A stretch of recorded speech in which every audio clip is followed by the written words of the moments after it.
الناطق باسم تجمع أنصار الثورة. أبو محمد مساء الخير. إذا النظام يستمر بتصعيده سواء الجوي أو بالبراميل المتفجرة أو بإرسال من يعمل لصالحه لتفجير المفخخات كما رأينا سابقا، كيف تصف لنا الوضع؟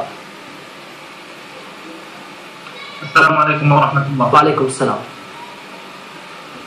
نعم، قامت بالأمس قوات النظام بارتكاب مجزرة مروعة في بلدة نمر أثر استهداف مسجد أثناء صلاة الجمعة بسيارة مفخخة.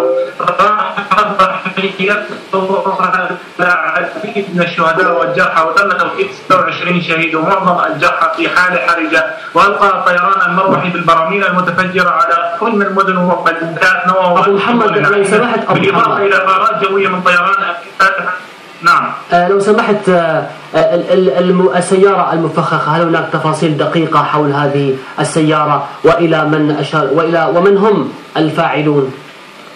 نعم، هناك عملاء للنظام أدخلوا السيارة إلى أمام المسجد وتم تفجير السيارة أثناء خروج المصلين من المسجد، ما أودت إلى حياة 26 شهيد والعديد من الجرحى.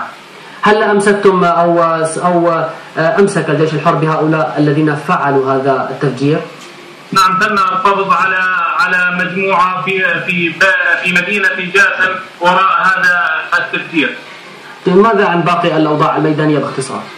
نعم، قصفت قوات النظام بالمدفعية الثقيلة على أحياء درعا البلد، مما أدى إلى سقوط عدد من الجرحى، وقصف مدفعي أيضا استهدف قرى وبلدات اللجان من الفوج 89 ببلدة جباب، وقصف من مدفع 57 استهدف بلدة بصرة الحرير من كتيبة السياقة، وقصف بالهون ومضادات الطيران استهدفت بلدة عتمان. قام أبطال الجيش الحر بتفجير طائرة من مطار خلخلة قبل إقلاعها، وتمكنوا من قتل فرقها رادا على 10 غارات بالبراميل متفجرة على منطقة اللجاء. ودارت اشتباكات عنيفة في حي المنشير درعا البلد، واشتباكات في بلدة دامة باللجاء بين قوات النظام والجيش الحر. ودارت أيضا اشتباكات في الحي الشرقي من مدينة بصرة الشام، واشتباكات في مدينة الشيخ مسكين، وفشال محاولة تسلل لعصابات الأسد على جبهة عتمان، وقتل وجرح العديد منهم في الجبهة الغربية. واندلعت اشتباكات ايضا بين دير العدس وكفر ناسك، استهدف الجيش الحر تجمعات عصابات الاسد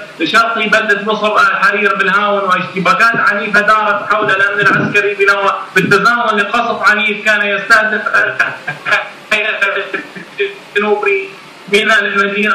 قام أبطال الجيش الحر بالأمس بمدينة الشيخ مسكين باستهداف تجمعات عصابات الأسد باللواء 82 ردا على المجزرة المروعة. هناك حصار مطبق من قوات النظام على مدينة الشيخ مسكين. النظام يقوم بمنع الدخول والخروج من المدينة أو تدخيل أي مواد غذائية.